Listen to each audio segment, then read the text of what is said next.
आपसे पुलिस ने पूछताछ की है। क्या पूछताछ हुई आज पुलिस से, सबसे पहले हम बोले। बिना आग के कहते हैं ना कि धुआं नहीं उठता है। इजराइल वाले शगुफा आया कहाँ से? अमाउंट छोटी मोटी हो तो हमको भी समझ में आता है। 35 करोड़ का अमाउंट, या तो आपको कोई बहुत बुरी साजिश में फंसाया जा रहा है, और या तो शायद कभी चोर नहीं कहता कि उसने चोरी। क्या आपने कोई मेडिकल कोर्स कर रखा है? आपकी पत्नी भी इसमें शामिल थी। आरोप लगा रहे हैं, आपका दावा किसी ने थेरेपी नहीं।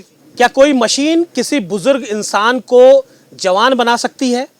जी हाँ, आजकल उत्तर प्रदेश के कानपुर में एक ऐसी ही विदेशी मशीन, या यूं कहें इजराइल से लाई गई मशीन चर्चा का विषय बनी हुई है, जो शायद बुजुर्ग इंसानों को जवान बनाने का दावा कर रही है। और इस दावे को करने के लिए एक दंपति यानी एक कपल चर्चा में है। हमारे साथ राजीव दुबे जी मौजूद हैं। राजीव दुबे जी के ऊपर यह आरोप है कि इन्होंने लोगों से, बूढ़े लोगों से खास करके, उनको जवान बनाने के लिए कर ठगी की है। करीब ये अमाउंट 35 करोड़ तक का अमाउंट बताया जा रहा है। क्या है पूरी सच्चाई? मामला जबरदस्त सुर्खियों में है, सोशल मीडिया पर छाया हुआ है। Rajiv Dubey exclusive JMD news के साथ बात करने के लिए मौजूद हैं। वो अपना पक्ष रखेंगे। राजीव जी, सबसे पहले तो ये बताइए, आज आपसे पुलिस ने पूछताछ की है। आप ढूंढे नहीं मिल रहे थे, मीडिया को तमाम पुलिस वाले भी ये कह रहे थे, लेकिन आज अचानक आप डीसीपी साउथ के ऑफिस पहुंच जाते हैं और करीब 5-7 घंटे वहां रहते हैं और पुलिस आपको छोड़ देती है। क्या पूछताछ हुई आज पुलिस से, सबसे पहले हम वो जानेंगे।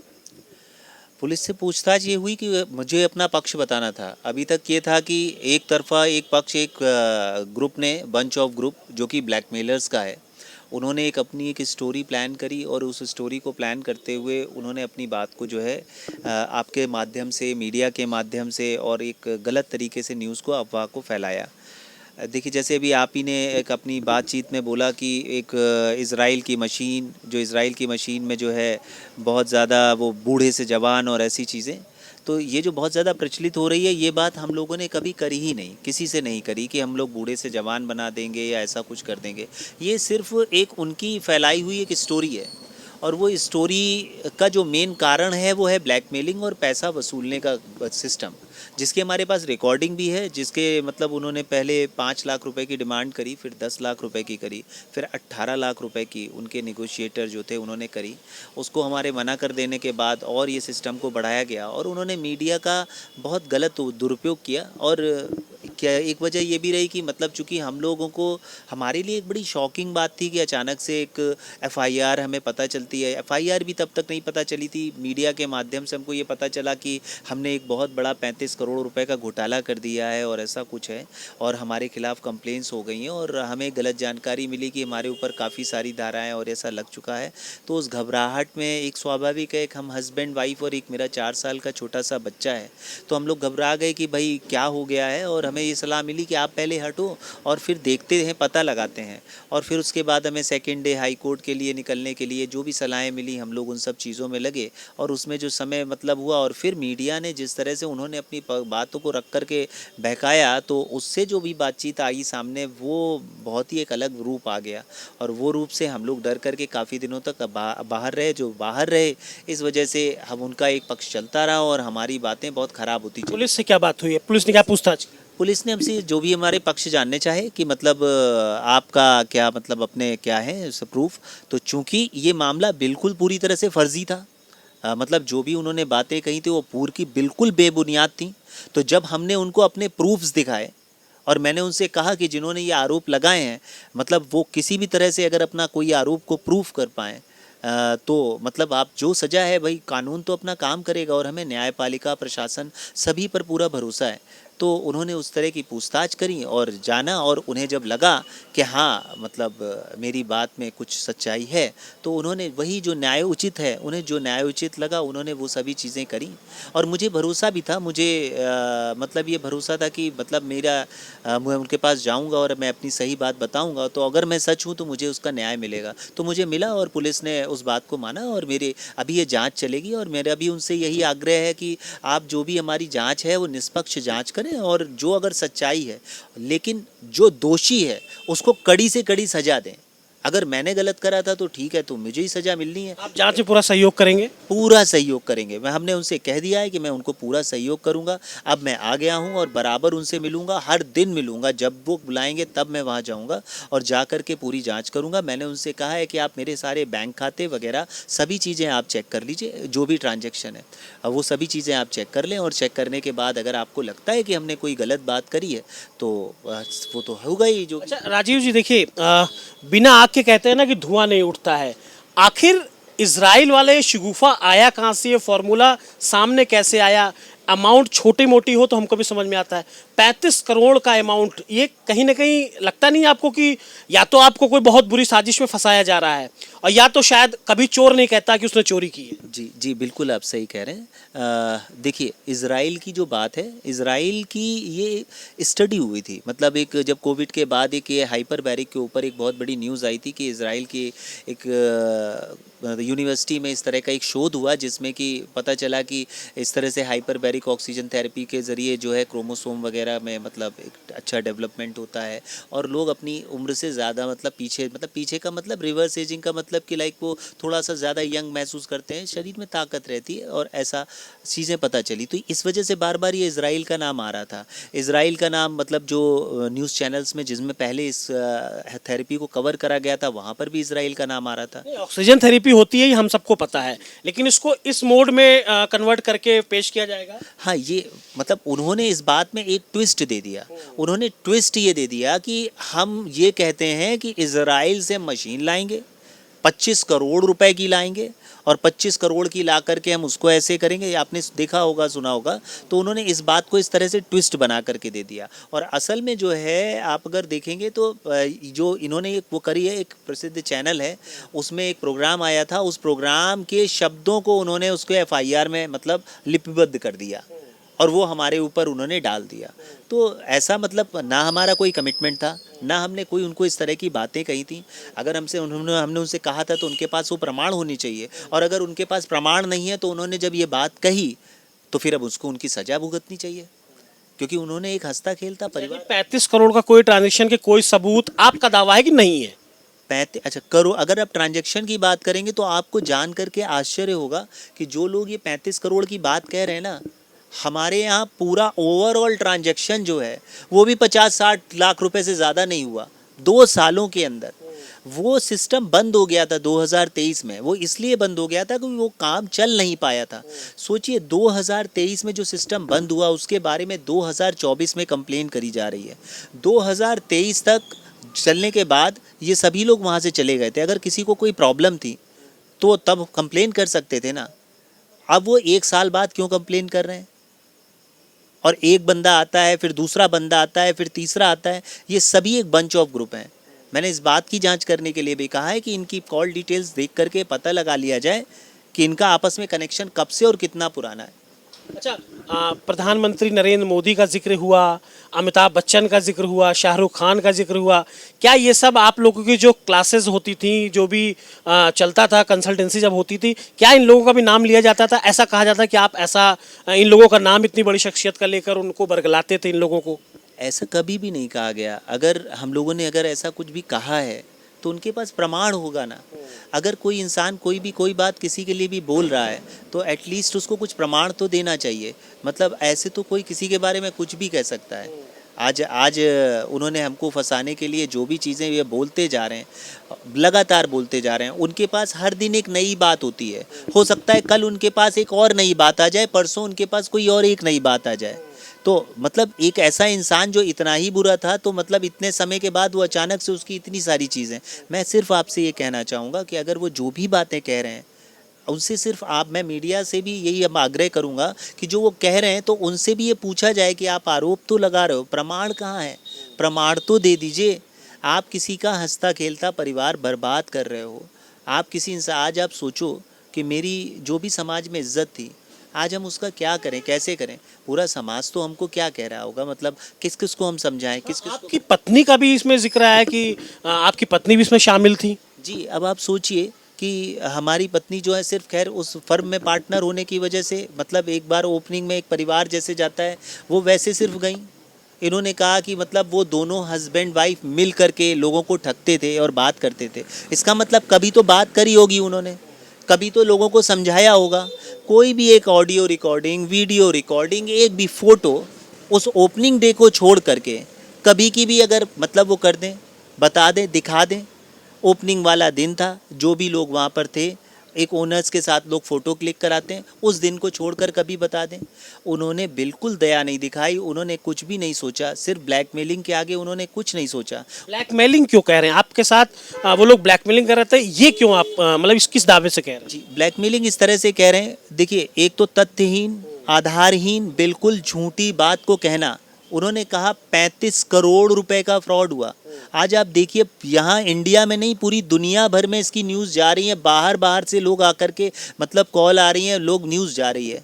35 करोड़ का अमाउंट कोई छोटा अमाउंट नहीं होता है। जिस जगह पर कोई काम ना हुआ, आपको जानकर हैरानी होगी, जिस मशीन के बारे में और जिस थेरेपी के बारे में ये लोग ऐसी बात कह रहे हैं, आपको पता है वो कितने लोगों ने सिर्फ बुक कराई थी? सिर्फ मात्र 11 लोगों ने। 11 लोगों ने एचबॉट का पूरा सेशन जो है वो बुक कराया था। उसमें से 7-8 लोगों ने ही सिर्फ थेरेपी ली थी, और इन कंप्लेनेंट में एक ने भी वो थेरेपी बुक नहीं कराई थी, और एक ने भी वो थेरेपी नहीं ली थी। और अगर उन्होंने ली थी तो फिर उनके पास वो 90,000 का जो अमाउंट बताते हैं उसका ट्रांजैक्शन तो होगा। यानी जितने लोग आरोप लगा रहे हैं, आपका दावा किसी ने थेरेपी नहीं ली थी? किसी ने भी एचबॉट की थेरेपी नहीं ली थी। उन्होंने सिर्फ एक 6,000 रुपये वाला ऑक्सीजन बार और हाइड्रा का कॉम्बिनेशन का प्रोग्राम लिया था, जिसमें एक दिन का एचबॉट था। और रेनू चंदेल जो हैं, इन्होंने तो अपने उन सभी को, एक अपने मिलने वाले को सारी वो ट्रांसफ़र कर दी थी। तो ये ऐसे लोग हैं, इनको सिर्फ और सिर्फ एक ये दिखा कि एक इंसान से किस तरह से धन उगाही की जा सकती है और इसको कैसे फंसाया जा सकता है, और वो उसमें बहुत हद तक कामयाब हो गए। आप देख लीजिए कि मैं पिछले 10-15 दिन में मेरा हाल बुरा हो चुका है। हमारा पूरा परिवार भागा भागा घूम रहा था, हम लोग समझ नहीं पा रहे थे कि हम लोग क्या करें। और जिस तरह से मीडिया का ये सारा सेंसेशन बिल्कुल बनता जा रहा था, आप सोचिए ना, बंटी, बबली, किस किस तरह के नाम हम लोगों को मिल रहे हैं, किस किस तरह का प्रोग्राम बन रहा है। ये लोग के लिए मनोरंजन तो हो सकता है, लेकिन एक आम इंसान के लिए सोचिए, जिनकी एक समाज में प्रतिष्ठा थी, लोग उन्हें ठग कह रहे हैं। उन्होंने अपने स्वार्थ के अलावा मतलब आगे कुछ भी नहीं सोचा। अच्छा राजीव जी, ये बताइए कि क्या आपने कोई मेडिकल कोर्स कर रखा है? मेडिकल कोर्स हमने नहीं करा। फिर तो इस थेरेपी वाले उसमें आप आए कैसे? जी, थेरेपी देखिए, जब हमने थेरेपी का वहाँ पर सेंटर खोला था, उसके बाद हमने वहाँ पर नर्सेज वगैरह सभी लोग रखी थी। ये थेरेपी में बहुत ज़्यादा कुछ नहीं होता है। ऑक्सीजन का प्लांट होते हैं, ऑक्सीजन बार आज की डेट में अगर आप दिल्ली वगैरह में देखेंगे, आप सर्च करें तो आपको दिख जाएंगे, ढेरों सारे ऑक्सीजन बार्स वगैरह होते हैं। और हाइपरबैरिक ऑक्सीजन थेरेपी वाले जगह पर भी जो है वहाँ पर एटमॉस्फेरिक प्रेशर थोड़ा सा बढ़ाकर, एयर के थ्रू वहाँ पर प्रेशर बढ़ाकर सिंपल ऑक्सीजन इनहेल करनी होती है। लेकिन हमारे पास सर्टिफाइड नर्स वगैरह वहाँ पर रहती थी। उसके अलावा फिर बात यह आई कि चूँकि वो हम लोगों ने काम शुरू किया, लेकिन वो काम सक्सेसफुल नहीं हुआ था, और जब सक्सेसफुल नहीं हुआ वो बंद हो गया। 1 साल हो गया उसको बंद हुए। जिन लोगों ने थेरेपी ली, किसी ने कभी कोई कंप्लेन नहीं करी। तो अब 1 साल बाद जिन्होंने थेरेपी नहीं ली, उन्होंने इतना बड़ा मकड़ जाल बुन करके 35 करोड़ रुपए का आरोप लगा करके, इतनी सेंसेशनल न्यूज़ बना करके ये क्या करा। रोज़ वो एक बात, आज ही का आप देख लीजिए, मोदी जी, बताइए, अगर हम मोदी जी कहते थे और बार बार कहते थे तो दे दें रिकॉर्डिंग वो आपको। किसी तरह का कोई प्रमाण ना होने के बावजूद सिर्फ अपने स्वार्थ के लिए किसी पर अनर्गल आरोप लगाना, इन ब्लैकमेलर्स को कोई इसको फर्क नहीं पड़ता। आपकी एक ऑडियो रिकॉर्डिंग भी वायरल हो रही है, जिसमें आप जिन रेनू का नाम लिख रहे हैं, जो पीड़ित अपने आप को, जिनको बताया जा रहा है, 18 लाख रुपए के कुछ लेन देन की बात हो रही है, उनके किसी लॉयर से बात हो रही है। क्या ऑडियो की सच्चाई है, उसके पीछे के तथ्य क्या है? देखिए, है क्या कि मैं अभी उनका नाम तो नहीं लेना चाहूँगा जिनका रिकॉर्डिंग मतलब वो है। लेकिन वो उनके और हमारे बीच में मतलब एक मध्यस्थ की भूमिका निभाने की बात हो गई। और ये पहले दिन ही शुरू हो गया था जिस दिन मतलब हमारा जो ये जिस दिन हमारे ऊपर ये एफआईआर की हमें खबर मिली थी और ये कहा भी गया कि मतलब इसको इस तरह से सेटल कर लें और इसके बाद हम एफिडेविट लग जाएगा और ऐसा हो जाएगा। मैं भी चूँकि डरा हुआ था इसलिए मैंने पहले मतलब कहा कि भाई चूँकि नहीं बनता है पैसा फिर भी मैं 3 लाख रुपए तक जो है मतलब दे दूंगा, लेकिन उन्होंने कहा तो फिर मैंने 5 लाख रुपए भी ऑफ कहा कि ठीक है चलिए, क्योंकि मैं डरा हुआ था। फिर वो बात बढ़ते बढ़ते 10 लाख पर अगली बात पे आ गई और उसके बाद फिर 10 लाख के बाद फिर पता चला कि नहीं, उन्होंने वो रिफ्यूज़ कर दिया, उन्हें 18 लाख रुपए की ज़रूरत है। तो मैं इतना दे पाने में सक्षम नहीं था, तो इस वजह से फिर वो बात इधर उधर हो गई और फिर एट लास्ट हम लोगों ने डिसाइड किया कि अब जो भी कुछ हो, हमें न्यायपालिका पर, हमें प्रशासन पर भरोसा है और वो हमारे साथ अन्याय नहीं होने देंगे। और अगर हमने गलत किया है तो हमें सज़ा मिलेगी, लेकिन अगर हमने गलत नहीं किया है तो हमारा पक्ष सुना जाएगा। और आज भगवान की कृपा है कि मतलब जब हमने अपना पक्ष रखा तो उसको सुना गया और उन्होंने उस बात को समझा और उसके बाद उन्होंने हमें मतलब अब हम अपना पक्ष रखेंगे और मैं भी ये कार्यवाही करने जा रहा हूँ सभी कि जो इन्होंने मुझे ब्लैकमेलिंग करी है और ये सब करा है, तो इस पे अब हमारी भी विधिक कार्यवाही शुरू होने जा रही है। अच्छा, कुछ वीडियोस सामने आए राजीव जी जिसमें लोगों के क्रीम लगी हुई है होठों पे, चेहरे पर, क्या कुछ रिएक्शन हुआ था या कुछ गड़बड़ी हुई थी? जी मैं बताता हूँ आपको। बेसिकली क्या हुआ था कि जैसे ये जो मशीन होती है, जब ऑक्सीजन प्लांट जो होता है, इसमें एक पाउडर मतलब एक आप दानेदार केमिकल होता है जिसे एल्यूमिना कहते हैं। तो उसकी वजह से जो ऑक्सीजन प्योर फॉर्म में निकलती है, लेकिन जब वो मतलब एयर पड़ती रहती है तो हल्के dust particle just like dust जो है वो इकट्ठे होते रहते हैं और टाइम टाइम पर हम लोग उस मशीन की सफाई भी करते रहते थे। तो एक दिन इत्तेफाक से सफाई के बिना उन लोगों ने लगाया कुछ देर के लिए और कुछ ही सेकंड में जब हल्का सा डस्ट आया तो उसे तुरंत हटाया गया कि मतलब, और ये हंसी हंसी में जो है ये फ़ोटोग्राफ्स जो है वो मतलब वहाँ पर लिए गए। मैं आपको ये भी बताना चाहूँगा कि वो जो फ़ोटोग्राफ्स लिए गए थे वो इन्होंने आपस में व्हाट्सअप में सर्कुलेट भी किए थे। उन व्हाट्सअप से उनकी डेट्स निकल आएंगी कि वो किस दिन की वो बात थी। अब आप ये सोचिए कि अगर वो कुछ रिएक्शन हुआ होता या किसी को कोई तकलीफ़ हुई होती तो उसके बाद वो हमारे ऊपर कंप्लेन करता, कहीं तो शिकायत करता। अरे कम से कम वो थेरेपी तो नहीं लेता ना। फिर आपको जानकर हैरानी होगी कि उसके बाद हमारे पास सारे उनके साइन हैं, सारे रिकॉर्ड हैं, जिसमें उसके बाद उन्होंने थेरेपी ली। तो यानी कि कुछ ऐसी बातें नहीं थी। आपके हिसाब से अगर ये साजिश है तो काफ़ी लंबे समय से सोची समझी साजिश के तहत ये किया गया था? हाँ, मुझे तो ये लगता है, अब तो यही लगने लगा है कि मतलब इनका पूरा प्लान बहुत ज़्यादा दिनों से चल रहा था और मतलब इन्होंने बिल्कुल एक भूमिका बनाते हुए बिल्कुल इसको वेल प्लान्ड तरीके से करा। मैं आपको बताना चाहूँगा कि अप्रैल 2024 में यही रेणु चंदेल, इनके मैसेजेस हैं हमारे पास, थैंक यू सर, मैंने इनको 10,000 15,000 ऐसे रुपए भेजे थे।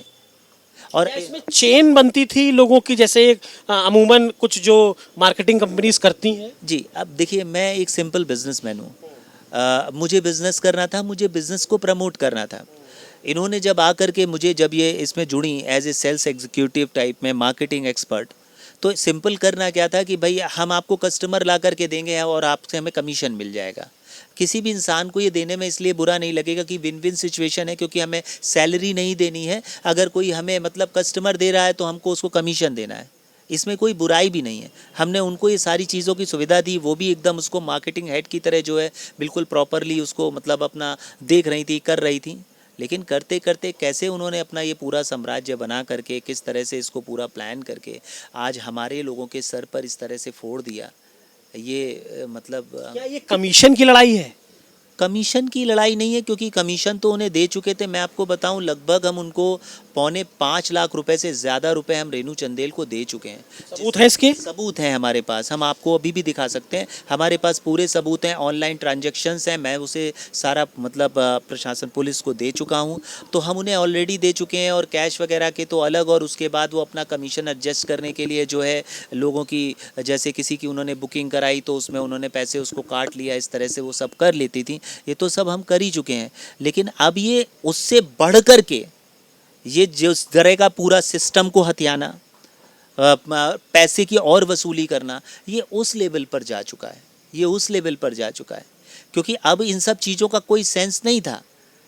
कि मतलब अब अप्रैल तक हम सब अच्छे थे और उसके बाद धीरे धीरे उन्होंने एक पूरा मकड़ जाल बुना, धीरे से मैसेजेस, धीरे से पैसों की डिमांड और करते फिर बीच में गायब हो जाना, और गायब हो जाने के बाद बिल्कुल तैयारी करके थोड़ा समय लगा होगा एफआईआर वगैरह दर्ज कराने में, सब सिस्टम बनाना भी। आपको पता है, मुझे हमें तो पता ही नहीं चला 20 तारीख को एफआईआर दर्ज हुई थी, हम लोग को कुछ खबर ही नहीं थी। उसके बाद 23 तारीख से पेपर में, मीडिया में निकलने लगना और तेज़ी से निकलना और सब जगह वायरल हो जाना, ये बिना किसी सोची समझी प्लानिंग के हिसाब से अदरवाइज़ कैसे हो सकता है कि एक न्यूज़ को इतना बड़ा बना देना। तो ये बहुत सोची समझी। आप सोचिए, जो इंसान वहीं पर रहा हो, हमेशा रहा हो, वो 35 करोड़ रुपए बोल रहा है। मैं आपको बताना चाहूँगा, उन्हीं के एफआईआर के हिसाब से 6,000 रुपये उन्होंने कहा एक बंदा देता था, और 35 करोड़ का अमाउंट है। तो अगर हम इसे कैलकुलेट करेंगे तो 60,000 लोगों की ज़रूरत पड़ेगी। अब 60,000 लोगों में से एटलीस्ट वो 10% को तो लेकर के आ जाए, 10% को ही ले आए, 6,000 लोगों को इकट्ठा कर लें। आप सोचिए, जिस कंपनी में 60,000 लोग होंगे, क्या वो उतनी छोटी सी जगह पर जो है वहाँ पर मतलब मीटिंग्स और सब बात सब कुछ कर लेगा? मतलब ये इतना बढ़ा चढ़ा कर बताना, इतने इस तरह से करना, ये एक आम इंसान नहीं कर सकता। इसके लिए बहुत शातिर होना पड़ेगा और बहुत ही आपको मतलब एक निर्दयी होना पड़ेगा। क्या आप अपनी लड़ाई आगे जारी रखेंगे अब सामने आकर, और जो लोग इसके पीछे हैं, अगर आपकी बात सही है, उनके खिलाफ आप लड़ाई रखेंगे जारी? हम लोग इसकी पूरी तैयारी कर रहे हैं, पूरी टीम, जैसा कि अभी भी आपने देखा, सभी लीगल टीम सब लगे हुए हैं, और हम लोग इसकी कार्यवाही को अब बहुत तेज़ी से आगे बढ़ाएंगे। और जिन जिन लोगों ने इस तरह का षड्यंत्र रचने में भूमिका निभाई है, हम लोग किसी एक को भी नहीं छोड़ेंगे। हम लोग सभी के ऊपर कार्रवाई करेंगे, और हम अपनी तरफ से विधिक कार्रवाई करने के लिए, क्योंकि उन्होंने जब हमको, हमारे परिवार को, किसी को नहीं बख्शा, तो हम सिर्फ न्याय के लिए, कि मतलब हमें न्याय मिले, और इसके लिए हम अपनी लड़ाई को बिल्कुल जारी रखेंगे। और अब इसको हम लोग इसमें पीछे नहीं हटेंगे। हम लोग बहुत प्रताड़ित हो चुके हैं, हम लोग बहुत रो चुके हैं। आप, मेरी आंखें सूज चुकी हैं, मतलब अब बिल्कुल आंसू सूख गए हैं। इतना मैं रोया हूँ, इतना परेशान हुआ हूँ अभी भी। मतलब बस अब धीरे धीरे यही है कि एक चीज़ बोलते बोलते मतलब अब एक आदत हो जा रही है ये, अदरवाइज़ हम लोग अब सह नहीं पाए। हमारा, आपको बताऊं, मेरी तबीयत ख़राब हो गई। एक आम इंसान, मैं दवा लेकर के चल रहा हूँ। ऐसे झूठे लोगों के साथ न्याय होना चाहिए। और मेरा आपसे हाथ जोड़ करके विनम्र अनुरोध है कि ऐसे लोगों से ये क्वेश्चन पूछा जाना चाहिए कि आपने ये जो 35 करोड़ रुपए बोले, इसका तथ्य दिखा दीजिए। आपने किस बिहाफ पर बोला कि ये 35 करोड़ रुपए की ठगी हुई, जो आपने एफआईआर में लिखाया हुआ है? आपने किस बिहाफ पर बोला कि मतलब, आपको जानकर ये भी हैरानी होगी कि हमने कभी भी कोई ऐड ही नहीं दिया, 5 पैसे के सिक्के का ऐड नहीं दिया, कि हमने लोगों को कहा हो कि हम मतलब ये बूढ़े से जवान या ये कर देंगे, ऐसा कर देंगे। लेकिन उस सब के बावजूद इतना कुछ हमको बोला गया। चलिए, धन्यवाद राजीव जी। तो राजीव जी ने जिस तरह कहा, और राजीव जी आपने जिस तरह हमसे मदद की बात की है, तो जेएमडी न्यूज़ ने आज दिन भर राजीव जी के जो वकील हैं अनुराग द्विवेदी, उनको अपना पक्ष रखने के लिए अपने स्टूडियो बुलाया था, और उन्होंने अपना पक्ष भी रखा था। और तमाम जो इस मामले से जुड़े पीड़ित बताए जा रहे हैं, वो लोग भी जेएमडी न्यूज़ के ऑफिस आए थे और उन्होंने भी अपना पक्ष रखा था। तो जेएमडी न्यूज़ जो पक्ष और विपक्ष इस मामले में दोनों तरफ के लोग हैं, उनको अपनी सफाई देने के लिए, अपनी बात रखने के लिए मौका दे रहा है। और इसी के तहत आज पुलिस ने दिन भर जो मुख्य आरोपी है इस मामले में राजीव दुबे, उनसे पूछताछ की, और उनसे पूछताछ करने के बाद सबसे पहला इंटरव्यू राजीव द्विवेदी ने जेएमडी न्यूज़ को दिया है। और उस तरह से आपने सुना कि उन्होंने पूरी बात रखी है। राजीव जी का ये दावा है कि इस पूरे मामले में एक ब्लैकमेलिंग करी गई है उनके साथ, उनको फंसाया गया है, और जो 35 करोड़ की बात है वो निराधार है, सरासर गलत है। लेकिन तथ्य जो सामने आएंगे उसको लेकर अब पुलिस से सामने वो जब भी जरूरत होगी वो सामने जाएंगे, और जो इनके खिलाफ साजिश रचे हैं, जो इन्होंने जिन पर आरोप लगाया है, उनके खिलाफ भी अब मजबूती से लड़ाई लड़ेंगे। सच क्या है, झूठ क्या है, ये तो फिलहाल जांच का विषय है। लेकिन इस पूरे मामले की सच्चाई जिस तरह राजीव जी ने अपनी जुबानी सुनाई है, हमने जेएमडी न्यूज़ ने अपने दर्शकों को सुनाई है। अब आगे इस पूरे मामले पर और क्या अपडेट आएगा, हम इसकी पल पल की जानकारी आपको देते रहेंगे। कैमरामैन अमित के साथ मैं अमित सिंह, जेएमडी न्यूज़, कानपुर।